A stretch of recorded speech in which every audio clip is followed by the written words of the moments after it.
వసంతవల్లరి వీణులతో వీక్షించండి. వసంతవల్లరికి స్వాగతం. ఈనాటి వసంతవల్లరిలో సుప్రసిద్ధ ప్రవాస రచయిత శ్రీ కలశపూడి శ్రీనివాసరావు గారి రచన ప్రేమకి పెద్ద బాల శిక్ష 3వ భాగం, ఆఖరి భాగం వింటారు.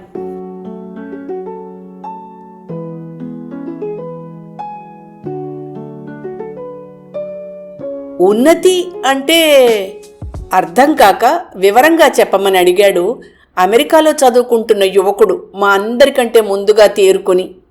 ఉన్నతి అంటే ఉన్నతి షా. ఒకరోజు బొంబాయి జిమ్ఖానా దగ్గర బస్సు కోసం ఎదురు చూస్తున్నాను. బస్సు వచ్చింది. కానీ ఎక్కబోయే లోపలే నా ముందు బస్సు ఎక్కడానికి ప్రయత్నిస్తున్న యువతి బస్సు రాడ్డు పట్టుకోలేక వెనక్కి పడబోయింది. నేను 2 చేతులతో ఆవిడ్ని పట్టి నిలబెట్టాను. అలా మొదలైంది ఉన్నతితో నా పరిచయం. ఎంతమంది మనుషుల మధ్య కూర్చున్నా నా షిప్పు ప్రయాణం అనుభవాలను ఆమెకు చెప్తూ ఉంటే చుట్టూ సంద్రపు నీళ్లే ఉన్నట్టు తోచేది. నా 6 ఏళ్ల షిప్పు ప్రయాణం అనుభవాలని 6 నెలల్లో మా మధ్య కబుర్లలో నెమరు వేసుకున్నాను. నా షిప్పు ప్రయాణం అనుభవాలని ఆమెతో పంచుకుని ఇంటికి తిరిగి బస్సులో వస్తుంటే విమానంలో ఎగిరి ఇంటికి వస్తున్న భావన కలిగేది. నేను ఆకాశంలో తెల్లని మబ్బుల మీద తేలియాడిన భావన కలిగేది. అన్నం, నీరు, తర్వాత మనిషిని బ్రతికించడానికి కావలసిన శక్తి ఆమె. ఆ శక్తిని ఆమెకు తెలియకుండానే నాకిచ్చింది. ఈ విషయం తెలిసి తెలియని స్థితి నుండి తెలుసుకునే స్థితికి వచ్చేసరికి 6 నెలలు పట్టింది మా ఇద్దరికి. ఈ 6 నెలల్లో నా గురించి ఆమెకు తెలిసింది చాలా ఉంది. కానీ ఆమె గురించి నాకు తెలిసినది చాలా తక్కువ.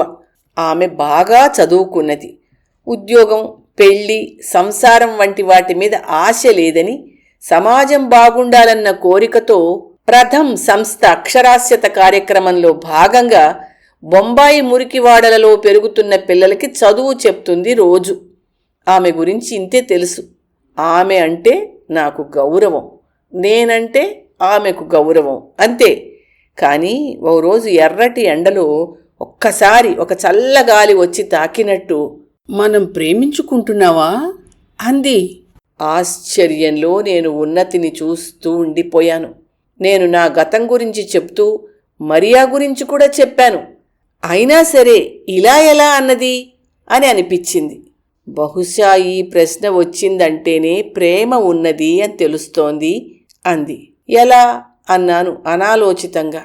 వెన్నెలున్నప్పుడే కదా రాత్రి మన నీడ ఉన్నదా అన్న ప్రశ్న వస్తుంది అంది రాగయుక్తంగా. కానీ మనం ఒకరినొకరం ఏమనాలో తెలియక మాటలు తడబడ్డాయి. ఒకరినొకరు తెలుసుకోవాలి, అర్థం చేసుకోవాలి, అంతేనా? రేపు మా ఇంటికి రండి, మా వాళ్ళందరినీ పరిచయం చేస్తాను అని నవ్వుతూ ఆహ్వానించింది. కానీ నన్ను మీరు వాక్యం పూర్తి కాకుండానే మిమ్మల్ని నేను బాగానే అర్థం చేసుకున్నాను. అహంకారం కొంచెమైనా లేని మీ మాట, చేత, చూపు ప్రేమతో నిండుంది. ఎప్పుడూ ప్రేమగా చూసే ఆ కళ్ళు ఏదో అంటోంది. కానీ నా మనసు మరియానే తలుస్తోంది కృతజ్ఞతాభావంతో. మర్నాడు వాళ్ళ ఇంటికి తీసుకెళ్ళింది ఉన్నతి. జిమ్ఖానా నుండి బస్సులో హిరానందాని దాకా వెళ్ళాం. నాకు తెలిసిన బొంబాయికి హిరానందానికి చాలా భేదం ఉంది. హిరానంద ఎత్తైన భవనాలతో, చక్కనైన పార్కులతో, యూరోపియన్ దేశాల్లో మా షిప్పు లాగినప్పుడు చూసిన పట్టణాల తీరులో ఉంది. అక్కడ వాతావరణం అంతా ఇండియన్ వాతావరణం కంటే విదేశీ వాతావరణమే ఎక్కువగా అనిపించింది. చూడగానే ఇది చాలా ఆస్తిపరులుండే ప్రదేశం అనిపిస్తోంది. ఆ పరిసరాలను ఆశ్చర్యంతో చూస్తూ ఒక ఎత్తైన 28 అంతస్తుల భవనంలోకి వెళ్ళాను. ఉన్నతి షా వెనుక లిఫ్ట్ కోసం చక్కనైన గ్రానైట్ గోడలతో, పాలరాతి గచ్చుతో ఉన్న చోట నిలబడ్డాం. మీ ఇల్లు, అదే మీ అపార్ట్మెంట్ ఇక్కడా అన్నాను కొంత ఆశ్చర్యంగా. అవును, మేముండేది ఈ బిల్డింగ్లోనే. ఏం అలా అడుగుతున్నారు అంది. ఇంతలో లిఫ్ట్ వచ్చింది. మేము, మాతో పాటే మరికొంతమంది లిఫ్టులోకి వెళ్ళాం. మేమిద్దరం 28వ అంతస్తులో బయటికొచ్చాం. తలుపు తెరుచుకోగానే వారి ఇంటి హాల్లోకి వచ్చాం. అక్కడ అప్పటికే కొద్దిమంది సోఫాల్లో కూర్చుని కబుర్లు చెప్పుకుంటున్నారు. మమ్మల్ని చూసి పలకరించారు. ఉన్నతి షా వాళ్ళ నాన్నగారిని పరిచయం చేసింది. ఆయన బొంబాయిలో హైకోర్టు జడ్జిట. మిగిలిన వారి కుటుంబ సభ్యులని మిత్రులని పరిచయం చేసింది. వాళ్ళంతా ప్రొఫెసర్స్, డాక్టర్స్, న్యాయవాదులు. వాళ్ళ మాట తీరులో బాగా చదువుకున్నారని తెలుస్తుంది. అక్కడున్న 2 గంటల సేపు నాకు మాట్లాడడానికి మాట రాలేదు. ఉన్నతి షా కొద్దిగా డబ్బున్న మనిషి అనుకున్నాను, కానీ నాకంటే మరీ ఇంత ఎత్తులో ఉన్న మనిషి అని అనుకోలేదు. నా చదువు గురించి వాళ్ళు అడిగినప్పుడు నేను హైస్కూల్ కూడా పాస్ కాలేదని తెలిసి అందరూ ఒక్కసారి నా వైపు తేరిపార చూశారు. ఉన్నతి షా వెంటనే, కానీ ఈయన చాలా అనుభవం ఉన్న మనిషి అని అక్కడున్న వారందరికీ చెప్పడానికి ప్రయత్నించింది. ఈ సంఘటన అయిన వారం రోజుల దాకా ఆమెని కలవలేకపోయాను. ఈ వారం రోజుల్లో ఆమెకు నేను తగిన వాడిని కాదన్న నిశ్చయానికి వచ్చేశాను. అదే ఆమె కలిసినప్పుడు చెప్పా. ప్రేమలో ఇలాంటి భేదాలు ఉండకూడదు అంది. నిజమే, ప్రేమకి లేవు, కానీ పెళ్లిలో కావాలి. ఎంతో కొంత సమానత్వం లేకుంటే అసమానత అడ్డుగోడలని, అపోహలని, అనర్థాలను కలిగిస్తుందని చెప్పాను. ఆమె పేరుకు తగ్గట్టే ఉన్నతమైన వ్యక్తిత్వం కలది. డబ్బున్నా సమాజానికి సేవ చెయ్యాలన్న తపన ఉన్నది. ఆ తపనలో ప్రేమ, పెళ్లి, సంసారం వంటి విషయాలని పట్టించుకోకుండా పనిచేస్తుంది సామాన్యురాలిగా. నాలాంటి సామాన్యుడు ఇప్పుడు సరిపోతాడేమో, కానీ ఈ స్థితిలో ఉన్న ఆమె భావాలు కొన్నాళ్ల తర్వాత మారచ్చు. మారితే ఈ ప్రేమ ఆమె మెడకి గుదిబండైపోతుంది. అలా కాకుండా ఆమెకి నచ్చినవాడు, చదువు, ఆస్తి సమానంగా ఉన్నవాడు దొరికితే ఏ మార్పులొచ్చినా వాటికి తగినట్టుగా మారగలరు. మా ప్రేమ కూడా నిలుపుకోగలం. ప్రేమకి పరమావధి పెళ్లి కానక్కర్లేదు. ప్రేమ ప్రేమలా పదిలంగా ఉండొచ్చు అని ఒప్పించాను. ఇప్పటికీ అలాగే ఉన్నాం. అప్పుడప్పుడు కలుస్తాం, కబుర్లు చెప్పుకుంటాం. ఆయన మాటలు వింటూ మేమంతా ఒకరినొకరం ఆశ్చర్యంగా చూసుకున్నాం. మీరు ఆమెను పెళ్లి చేసుకోవలసింది. ఆస్తి అంతస్తు ప్రేమకు అడ్డుకావు కదా. తేరుకుని నేనే అన్నాను. అందమైన పాలరాతి విగ్రహం లాంటి ఆమె పక్కన ఒట్టి మట్టి బొమ్మ లాంటి నన్ను ఆమె భర్తగా ఊహించుకోలేకపోయాను. నవ్వుతూ గాల్లోకి చూస్తూ అన్నాడు సత్యప్ప. అప్పుడు ఆమె అతని కళ్ల ముందు ఉంది అని నాకు అనిపించింది. ఇన్నిసార్లు ప్రేమలో విఫలమైన మీకు ప్రేమంటే విరక్తి కలగలేదా అని అడిగాడు ప్రేమ మీద రీసెర్చ్ చేస్తున్న విద్యార్థి. లేదు, ఎందుకంటే నిజమైన ప్రేమకి విఫలం లేదు. మరియా ఇంకా నన్ను ప్రేమిస్తూనే ఉంటుంది, నేను మరియాను ప్రేమిస్తూనే ఉంటాను. అలాగే దవనం, లిల్లీ, రోజా, ఉన్నతి. ప్రేమ ఇద్దరు మనుషుల్ని కలిపేది మాత్రమే కాదు, ఒక మనిషిని బ్రతికించగలదు కూడా. ప్రేమకు అంత శక్తి ఉంది. నేను నాకు అనుభవంలోకి రాని వాటి గురించి మాట్లాడను అన్నాడు సత్యప్ప. చెప్పండి చెప్పండి, నా రీసెర్చ్ టాపిక్లో ఈ విషయం ఇప్పటిదాకా రాలేదు అన్నాడు ప్రేమ మీద పరిశోధన చేస్తున్న విద్యార్థి. మిగిలిన వాళ్లు కూడా శ్రద్ధగా వినడానికి సిద్ధం అన్నట్టు సత్యప్ప వైపు చూశారు. వారంతా సత్యప్ప చెప్పేవి వినడానికి చూపుతున్న ఆసక్తి చూస్తూ ఉంటే చాలా ఆనందంగా, కొంచెం గర్వంగా ఉంది నాకు. సత్యప్ప మాట్లాడడం మొదలెట్టాడు. అందరికీ అతని మాటలే చెవుల్లో వినబడుతున్నాయి. రైలు నడుస్తూనే ఉంది, కానీ రైలు శబ్దం ఎవరి చెవుల్లోనూ పట్టం లేదు. ఉన్నతి షాని పెళ్లి చేసుకోలేనని చెప్పాను, కానీ చెప్పిన నాటి నుండి నా మనసు నాలో లేదు. కొండమీద నుండి జారి లోయవైపు పడిపోతున్న భావన. నడి సముద్రంలో పడి ఒడ్డు తెలియక ఈత రాక మునిగి తేలుతున్నట్టు అనిపించేది. నాకు తెలియకుండానే తనని నన్ను ప్రేమించేలా చేశాను. తెలియక చేసిన తప్పు నాదే అనిపించింది. ఇక నుంచి ఎవ్వరితో నా పరిచయం ప్రేమదాకా రానివ్వకూడదని నిశ్చయించుకున్నాను. ఇలా నాలో నేనే మాట్లాడుకుంటూ నా గతాన్ని నెమరు వేసుకున్నాను. ఇప్పటిదాకా నేను ప్రేమించిన, నన్ను ప్రేమించిన అందరిలో ఎంతో కొంత స్వార్థం ఉందనిపించింది. ప్రేమ అన్నది ఉత్తి మాట. మనిషి స్వార్థానికి ఎన్నో పేర్లు, అందులో ప్రేమ ఒకటి అనిపించింది. మరియా, దవనం, లిల్లీ, రోజా, ఉన్నతి, వీరందరినీ నేను ఇష్టపడ్డాను, కావాలని అనుకున్నాను. ఒక్క ఉన్నతి తప్ప మిగిలిన వాళ్ళు నాకు సరిపోతారని అనుకున్నాను. వీరిలో ఏ ఒక్కరితో శారీరక సంబంధం లేదు. మనసిచ్చి పుచ్చుకోవడం నా ప్రమేయం లేకుండానే జరిగిపోయింది. ఒక్కొక్కరు ఒక్కొక్కలా నన్ను ప్రేరేపించి ఉత్తేజపరిచారు. ఉన్నతమైన భావనాశక్తి కలిగించి బతుకు మీద తీపిని పెంచారు. బతకడానికి గాలి, నీరు, తిండి, తర్వాత కావలసిన అతి ముఖ్యమైన దాన్ని ఇచ్చారని విరితను కలిశాక తెలిసింది అని ఆగి కొద్దిసేపు మౌనంగా ఉన్నాడు సత్యప్ప. అతని ఆలోచనలకి అంతరాయం కలిగించకూడదని మేమెవ్వరం మాట్లాడలేదు. ఒకరోజు బస్టాప్లో బస్సు కోసం ఎదురుచూస్తూ కూర్చున్నాను. న్యూస్ పేపర్ చదువుతున్నాను. ఉన్నట్టుండి నా మీద ఏదో భారమైంది పడింది. పేపర్ వదిలి చూస్తే పక్కన కూర్చునున్న ఒక స్త్రీ సొమ్మసిల్లి నా మీద పడింది. నా భుజం మీద నుండి జారి ఒళ్ళోకి వాలింది. చుట్టూ ఉన్నవాళ్లు చూశారు, కానీ పట్టించుకోలేదు. నేను 2 చేతులతో ఆమెను పట్టి లేపి కూర్చోపెట్టే ప్రయత్నం చేశాను, కానీ ఆమెకు స్పృహ రాలేదు. చుట్టూ ఉన్నవాళ్ల సాయంతో ఒక టాక్సీలో ఆమెను దగ్గరలో ఉన్న హాస్పిటల్కి తీసుకెళ్లాను. డాక్టర్లు చేసిన ప్రథమ చికిత్సతో స్పృహలోకొచ్చింది. ఆమె వివరాలు అడిగారు. ఆమె చెప్పలేదు. నన్నడిగారు. ఆమె సంచిలో ఉన్న కాగితాలు తీసి చూశాను. ఆమె ఒక క్యాన్సర్ పేషెంట్. వయస్సు 25 ఏళ్ళు. పేరు విరిత వాట్టంవార్. ఆ రోజు ట్రీట్మెంట్ కోసం దూరంలో ఉన్న హాస్పిటల్కి వెళ్ళవలసిన అపాయింట్మెంట్ ఉంది. డాక్టర్లు నన్ను ఆమె భర్త అనుకుని ఆమెకు వచ్చిన క్యాన్సర్ ప్రమాదకరమైనదని, శ్రద్ధగా ట్రీట్మెంట్ ఇప్పించాలని, లేకపోతే 6 నెలల కంటే ఎక్కువ బ్రతకదని గట్టిగా చెప్పారు.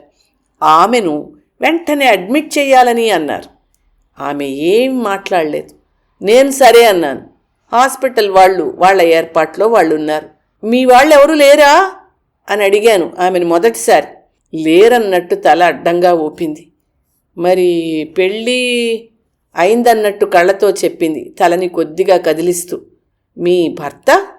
సమాధానం చెప్పకుండా గాల్లోకి చూసింది. మీకున్న జబ్బు గురించి మీకు తెలుసా? తెలుసన్నట్టు తల తిప్పింది గడియారంలో లోలకంలా. డాక్టర్లొచ్చారు, అడ్మిట్ చేశారు.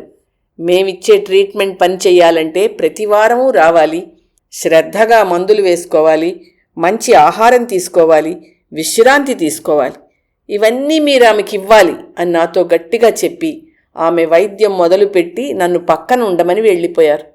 మరి ట్రీట్మెంట్ చేయించుకోండి శ్రద్ధగా అన్నాను నేను. వద్దు అన్నట్టు తల కదలికతో చెప్పింది. కొద్దిగా ఆశ్చర్యంతో, కొద్దిపాటి కోపంతో గట్టిగా అడిగాను. ఎందుకని? నాకు బ్రతకాలని లేదు అంది నిశ్చలమైన గొంతుతో, ఒంట్లో ఉన్న శక్తినంతా కూడదీసుకుని. అలా పరిచయమైంది విరిత. ఆమె కాలేజీలో చదువుకునే రోజుల్లో కమ్యూనిస్టుల వైపు ఆకర్షించబడిందని, అందులో అంత ఎక్కువ చదువులేని ఒక అతనితో ప్రేమలో పడిందని, పెళ్లి కూడా అయిందని, సరైన ఆర్జన లేని భర్త, కట్నం లేకుండా వచ్చిందని సాధించే అత్తగారు, ప్రేమ పెళ్లి చేసుకుందని పట్టించుకొని తల్లిదండ్రులు. ఇది క్యాన్సర్ జబ్బు రాకముందు ఆమె సంసారం. ఒక న్యూస్ పేపర్లో సబ్ ఎడిటర్గా ఉద్యోగం చేసేది. రోజుకు 12 గంటల పని. ఇంట్లో వంట పని, అత్తగారికి సేవలు. సింగిల్ బెడ్రూమ్ ఇల్లు. ఇంట్లో అత్త, ఆడబడుచు, మరిది, వచ్చే పోయే చుట్టాలు. ఇది ఆమె యవ్వనపు తొలి రోజులలోని జీవితం. ఆమెకు క్యాన్సర్ వచ్చినందుకు ఎవరూ బాధపడలేదు. అందరూ సంతోషించారు.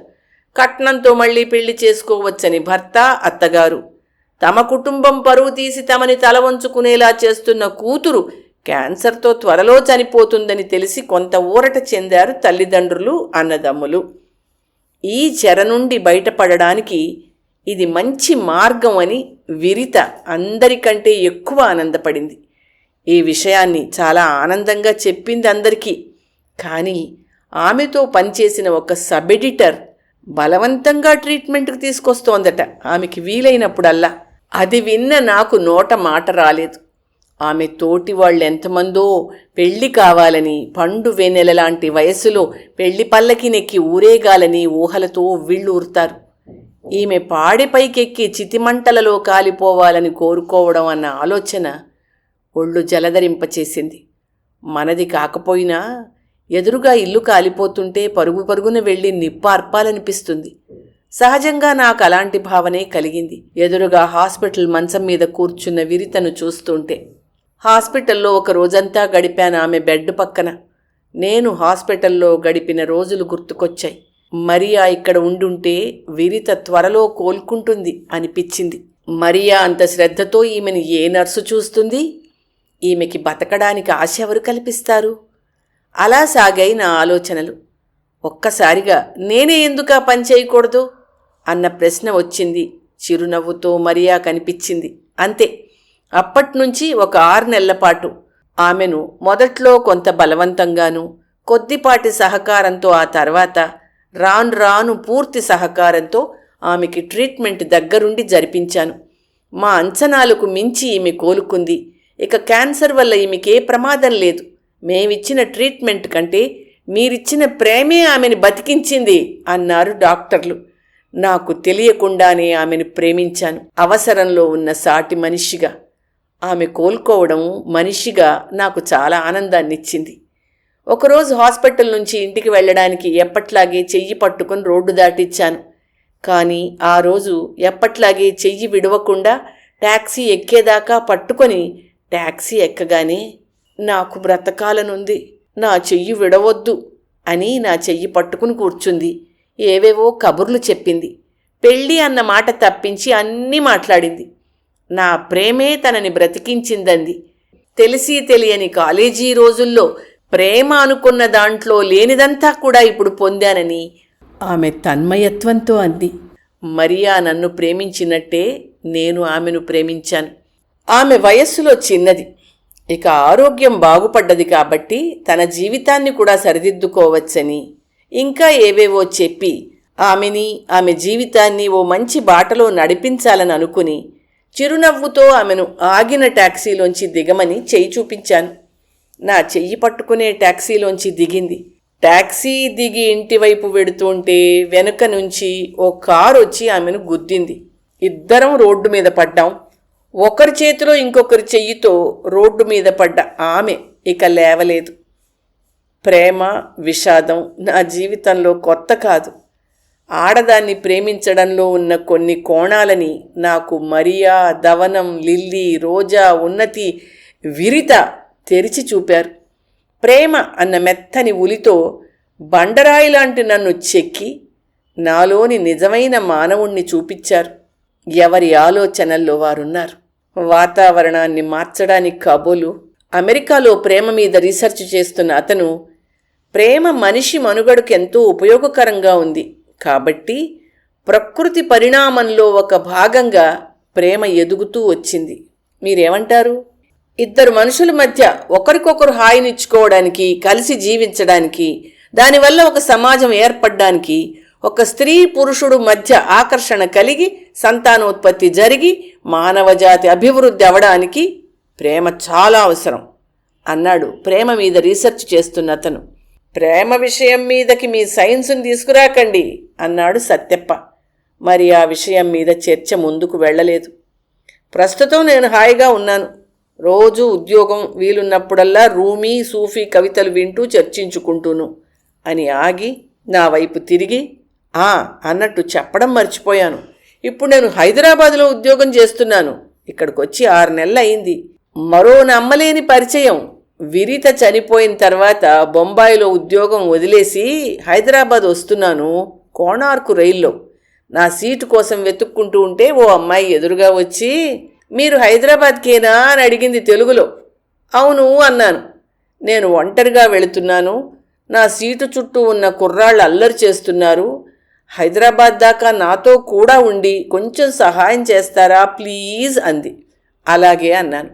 నా పేరు రూహీ, మిమ్మల్ని వాళ్ళు నా భర్తగా అనుకునేలా ప్రవర్తించండి ప్లీజ్ అంది. మౌనంగా ఆమె వెనక నడిచాను. ఆమె పక్కనే సామాను పెట్టి కూర్చున్నాను. ఆమె తెలుగులో మాట్లాడడం మొదలెట్టింది. ఇద్దరం మాట్లాడుకుంటున్నది అర్థం కాక మిగిలిన యువకులు మౌనంగా ఉండిపోయారు. టికెట్ కలెక్టర్ వచ్చినప్పుడు ఆమె రిజర్వేషన్ వేరువేరుగా చేయించడం వల్ల విడిగా వచ్చాయని పక్క బర్తులు ఇవ్వమని బతిమాలింది. ఇచ్చాడు. రాత్రంతా ఏ గొడవ లేకుండా ప్రయాణం సాగిపోయింది. హైదరాబాదులో స్టేషన్లో దిగిన తర్వాత నా పేరు అడిగింది. చెప్పాను. ఎక్కడుంటారంది. కొత్త ఉద్యోగంలో చేరడానికి వచ్చాను, ముందు హోటల్కి వెళుతున్నాను అన్నాను. మీకు అభ్యంతరం లేకపోతే మా ఇంటికి రండి అని పిలిచింది. ఆమెతో వెళ్ళా. వాళ్ల ఇల్లు పెద్ద పాతబడిన హవేలి, చుట్టూ సంరక్షణ లేని తోట. ఇంట్లో ముసలి తల్లిదండ్రులు, ఆస్తి కోర్టులో ఉందిట. ఆ ఇంట్లో ఉండడానికి మాత్రమే వీలుందిట. తల్లిదండ్రులకు పరిచయం చేసి జరిగిందంతా చెప్పింది. వాళ్ళు ఉర్దూలో ధన్యవాదాలు చెప్పారు. ఆఫీస్కి వెళ్ళొచ్చాను. సాయంత్రం ఇల్లు చూసుకునేందుకు వెళతానని చెప్పాను. మీకు ఇల్లు దొరికేదాకా ఉండొచ్చు అని చెప్పింది. తర్వాత మెల్లిగా మీకు అభ్యంతరం లేకపోతే ఒకే ఒక్క గది శుభ్రం చేసిస్తాను. చాయ్ నాస్తా ఖానాతో కలిపి మీకు తోచింది ఇవ్వండి, మాకు సహాయంగా ఉంటుంది అని చెప్పలేక చెప్పినట్టు చెప్పింది. అలానే అని వాళ్ళింట్లోనే మేడ మీద గదిలో ఉండిపోయాను. రూహి చదువుకున్నది, పెళ్ళయింది. కానీ భర్త ఈమెను వదిలి మరో ఆమెను చేసుకుని ఆమెతో దుబాయ్ వెళ్ళిపోయాడు. ఉద్యోగం చేసుకుంటోంది.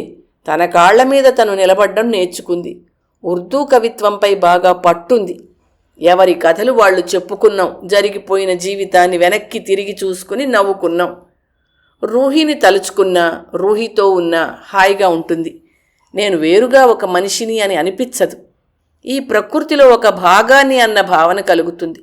ఒక మహాసముద్రంపై ప్రయాణం చేసొచ్చి మట్టి మీద కాలు పెట్టి నిలకడగా నిలబడినట్టుంది. అలలు లేని నదిలా మనసంతా ప్రశాంతంగా ఉంటుంది.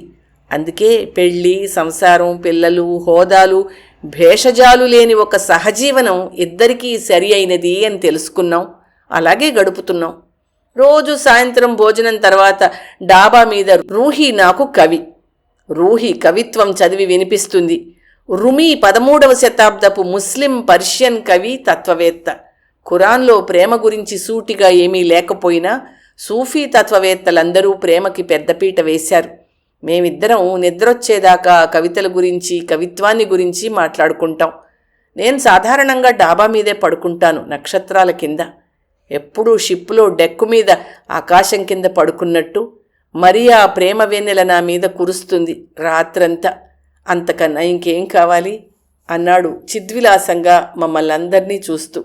తనే లేచి శిల్పాలలా కూర్చున్న మమ్మల్ని తట్టి లైట్ ఆర్పి ఇక పడుకోండి అన్నాడు సాదరంగా. ఆ రాత్రి రైల్లో మాకెవ్వరికీ నిద్ర పట్టలేదు. ప్రేమతత్వం, దాని తీరుతెన్నులు, ఆలోచనలు సముద్రంలో అలల్లా అలా వస్తూనే ఉన్నాయి. ఉదయం రైలు దిగి ప్లాట్ఫామ్ మీద సత్తెప్పకి కృతజ్ఞతలు చెప్పాం. మాకు ప్రేమ గురించి తెలియని విషయాలను ఎన్నో తెలుసుకునేలా చేసినందుకు. అప్పట్నుంచే జీవితంలో నాకు ప్రేమంటే నిజమైన అవగాహన వచ్చింది. అందుకే సత్తెప్ప ప్రేమకి పెద్ద బాల శిక్ష అంటాను అని ఆపారు మాస్టారు. వెనక్కి తిరిగి నడవడం మొదలుపెట్టారు.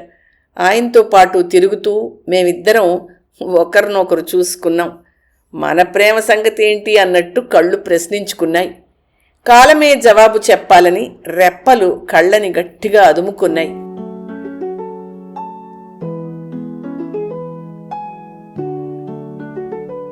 వసంతవల్లరిలో సుప్రసిద్ధ ప్రవాస రచయిత శ్రీ కలశపూడి శ్రీనివాసరావు గారు రచించిన కథ ప్రేమకి పెద్ద బాల శిక్ష 3వ భాగం, చివరి భాగం విన్నారు. వసంతవల్లరిలో ఇవాల్టి కార్యక్రమం మీకు నచ్చిందని ఆశిస్తున్నాను. అందుకే లైక్ చేసి మీ మిత్రులకు, బంధువులకు లింక్ను షేర్ చేసి మీ అమూల్యమైన అభిప్రాయాన్ని నాకు కామెంట్ బాక్స్లో తెలియచేయమని, వసంతవల్లరికి సబ్స్క్రైబ్ చేయమని విన్నవించుకుంటూ మీ వసంతలక్ష్మి అయ్యగారికి సెలవు మరి. Thank you. వసంతవల్లరి మిత్రులు, శ్రేయోభిలాషులు, వీక్షకులు, శ్రోతలు అందరికీ ఒక విజ్ఞప్తి. గతంలో లాగానే ఎప్పటికప్పుడు నా కథలను విని స్పందన తెలియచేయమని కోరుతూ, నేను చదివిన కథ మీకు బాగా నచ్చినట్టయితే తప్పకుండా హైప్ ఆప్షన్ నొక్కి నన్ను ప్రోత్సహిస్తారు కదూ.